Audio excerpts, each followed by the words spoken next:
Hello everyone and welcome to the only game where you can abduct the Elder of the Brotherhood of Steel and torment him with suburban chaos.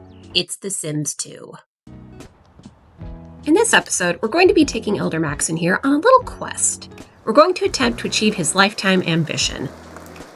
Anyone who has ever played The Sims will tell you that's a lot harder than it looks. Before we start him on any career track, I want to try getting all of his skills up and getting him as many talent badges as humanly possible. Or simly possible, I guess. And since Maxson here isn't doing all that great financially, God, doesn't that sound familiar, I moved him into the cheapest, smallest house in Pleasantview. It has everything he needs currently. A big yard, it's close to nature, and has really good views of the bathroom. Bruh.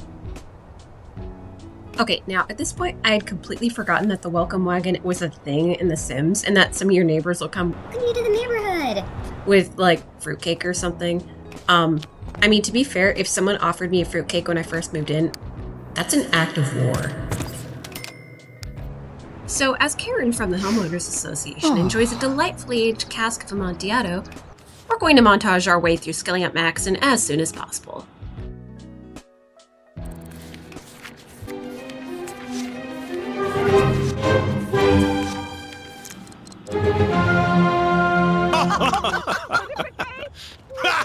So I thought things were going pretty well here for a while, but, I forgot one thing. Oh. What? What the fuck? Anyway, I also completely forgot that Dita Caliente is a total... There's the Arthur Maxson we all know and love.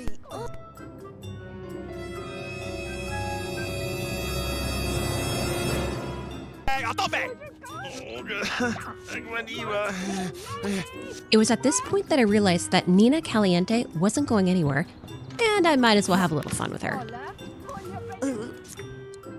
Oh God, why are you just standing there staring at him?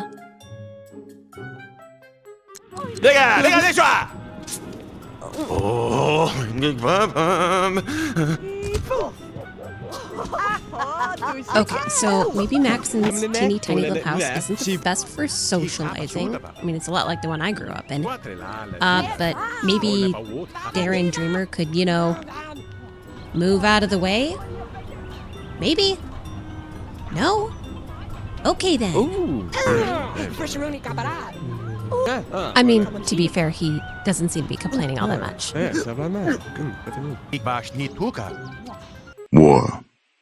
War never changes. At this point, I realized that Arthur and Nina were not going to be getting along ever. But I still wanted to try and make some friends for Arthur so when he did get a job, he'd be promoted faster. Nina had other ideas. Finally, a worthy opponent. Our battle will be legendary. These two spent several real hours slapping each other.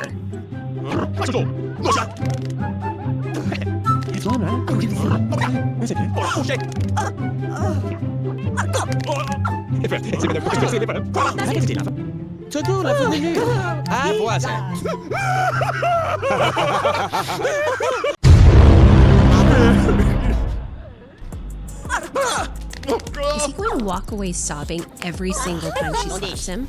Well, that's what it looks like. And there they go.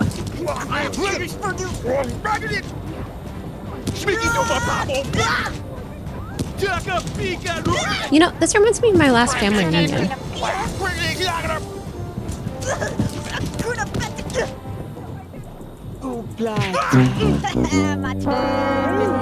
How did he lose a fight to her? And this'll take care of Nina for good. Victory is sweet, and it tastes like strawberry protein. Arthur tried to make dinner, but we're gonna have to work on those cooking skills. They watched a couple of movies, even though Mr. Dreamer smelled like a week-old bison carcass. Until Arthur needed to go out and get some fresh air. I'm sorry, she's been locked in his bathroom for almost a day, and she only now decides that he's her enemy. Okay, so Mr. Dreamer has finally decided to leave. And, oh, you are not going anywhere. Get back in there. You've lost door privileges. Okay, so maybe Arthur's first day in the neighborhood didn't go as smoothly as he would have liked. But hey, at least he made a friend. Kind of a smelly one. I have to wonder how he falls asleep with all that sobbing in the background.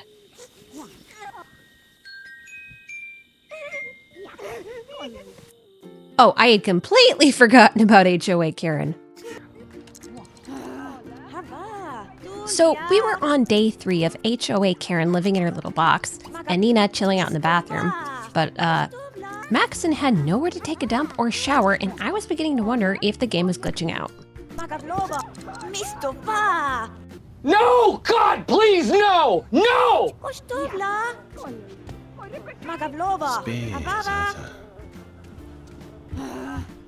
As the hours passed, and even while half the usable floor plan was taken up by Nina, I still had Maxson keep up on his study plans. To be honest, the constant pop-ups were getting a little bit annoying. 1 minute, 37 seconds later.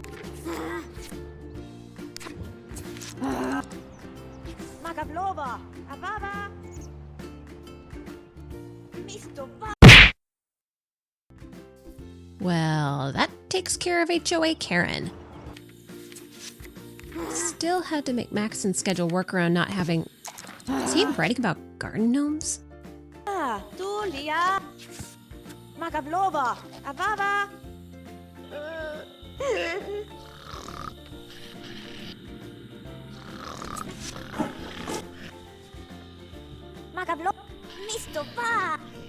As autumn passed and Nina refused to expire, I decided that it was the perfect time to use the last of Maxson's meager funds to add some more space to his house. Except he didn't exactly have the money to do so, though.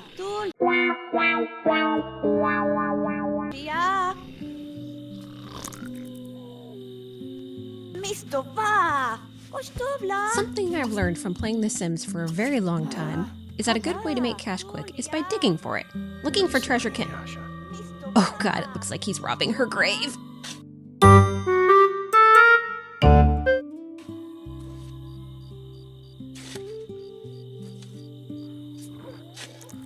But yeah, this is definitely one of the best ways you can get a lot of cash early on in The Sims 2. Or if you just have Sims who like to hoard fancy garbage. Yeah, he's gonna need a lot more than that.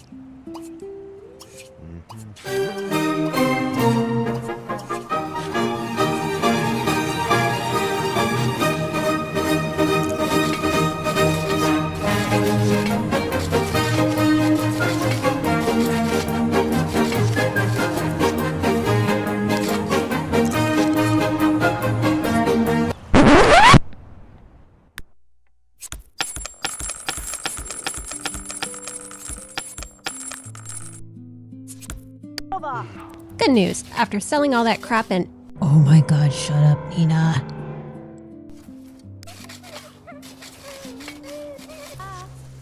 So while Maxson is no longer broke, we've got ourselves a bit of a conundrum here. Winter is approaching fast and Nina is still alive. Maxson is still trying to max out his skills, but we're gonna need to expand the place if we don't want him to wind up in aspiration failure. So, you know what that means. Montage time.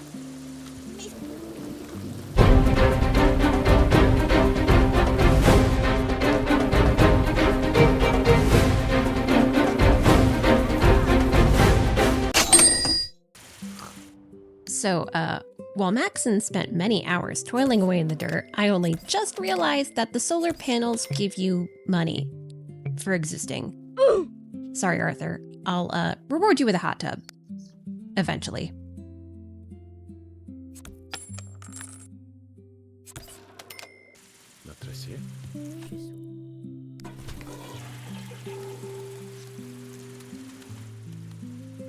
Now that his cooking skills are high enough, Maxson's able to cook things that are a bit more advanced than TV dinners, instant ramen, and protein drinks.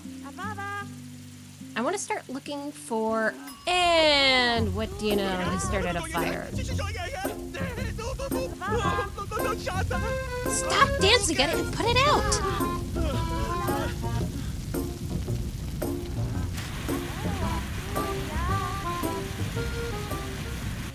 Well, crisis averted, I guess. You should probably study fire safety next.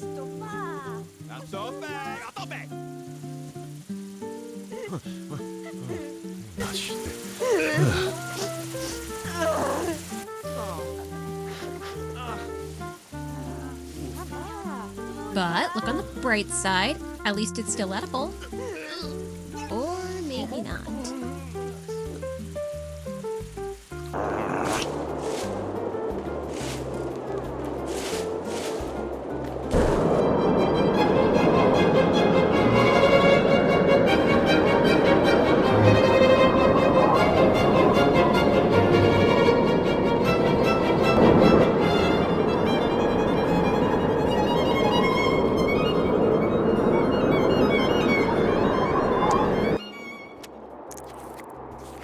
It's winter now, and if you're thinking to yourself, hey, Nina looks different, you'd be right.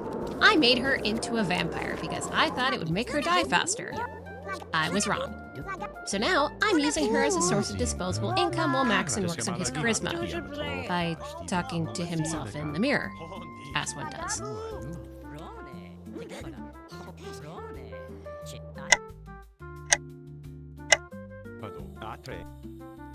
At this point, I was just curious to see if Nina would ever actually die.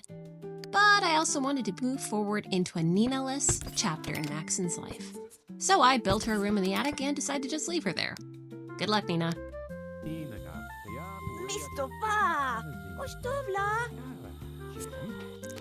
Okay, so at this point the solar panels weren't cutting it on the bills and we had to start digging again.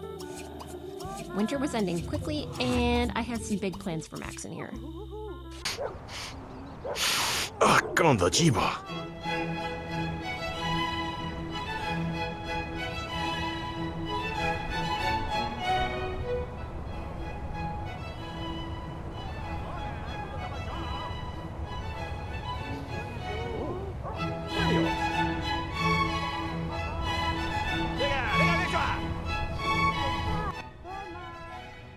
So it's finally spring, and how is she still alive? This woman has not eaten in months. I completely redid Maxson's house. Now he has a real bathroom, a real bedroom, and even separate living and dining areas.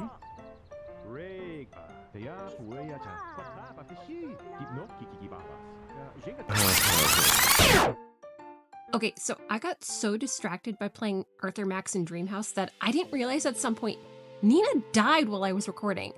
I don't know why it took her so long, but time to celebrate? Maxson could use a break, so I'm taking him to the most legendary nightclub in The Sims 2.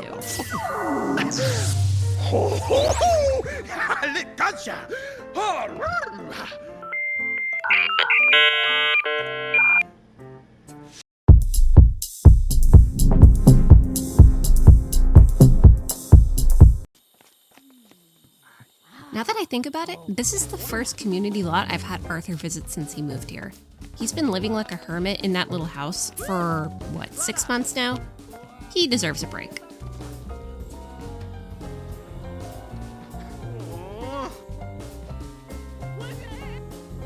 See, where I'm from, we call that hockey here.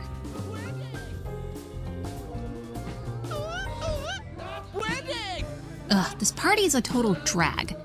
Not sure why this guy is playing a funeral dirge, but let's spice things up real quick.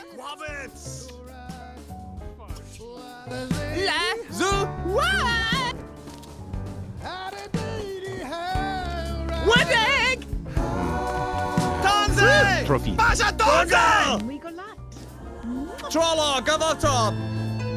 Growl. Oh my god, is that how he dances?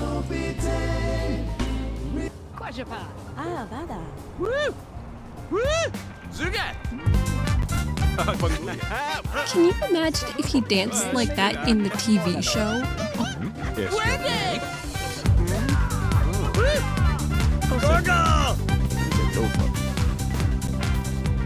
Whoa! Bazot!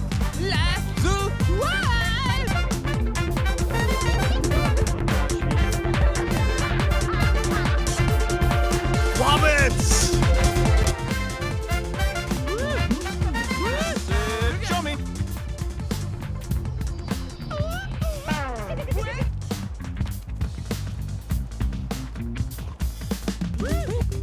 With that out of his system, Maxson's mind went to other things. Yes, I know she's engaged, but just because there's a goalie doesn't mean he can't score. Or not. He doesn't seem to care. Romance aside, I figure he still deserved to enjoy himself and let him try out all the wonderful amenities the nightclub had to offer. Like this spinny ball thing.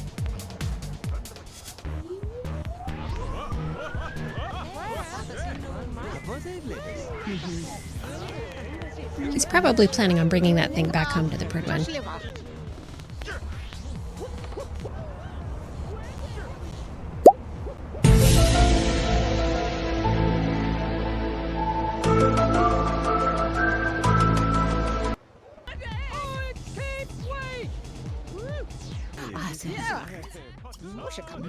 Pasanto. Dude, don't sit there laughing at their dancing. Yours isn't much better. Maxson's been at the club for at least 2 days now, and I kind of figured it was time for him to play as the DJ. Oh! Ow! Yeah.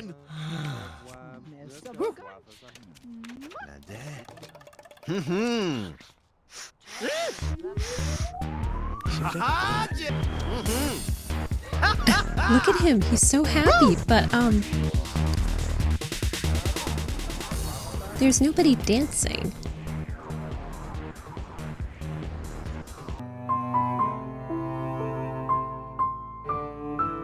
This is so sad. Wait, someone's stepping in. Go, random dude, dance!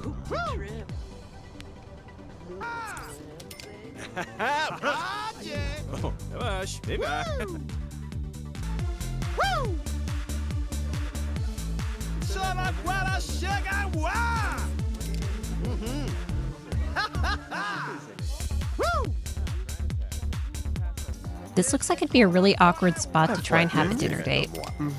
Like you're trying to have a quiet romantic conversation and just everybody going nuts on the dance floor to your right.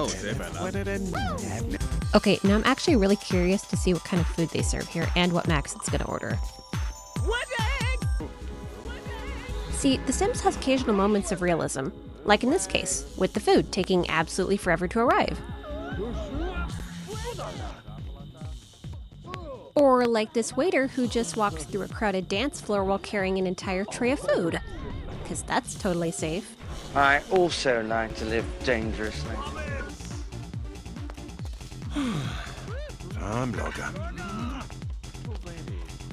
It looks like he ordered a nice hot bowl of dog food. Just like they have at home.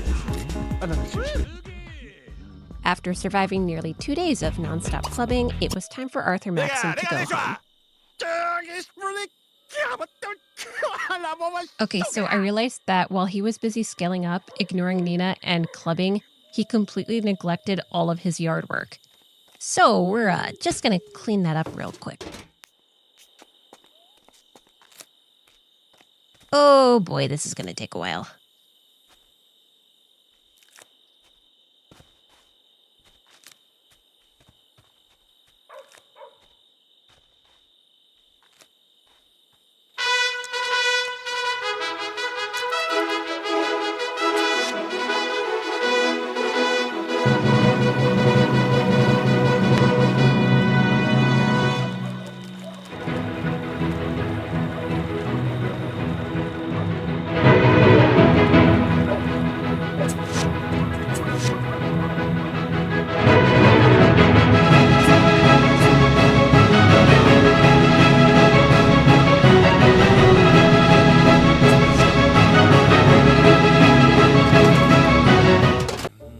familiar with classical music is going to recognize the next song. So I'm not going to say anything, and I'm just going to let it speak for itself.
So, as you can see, this is not the end of Arthur Maxson. I sent in Deacon from the railroad to save him.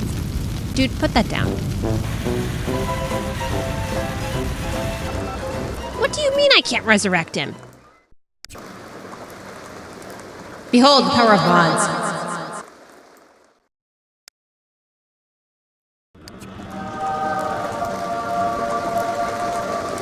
Okay, let's keep Arthur alive this time.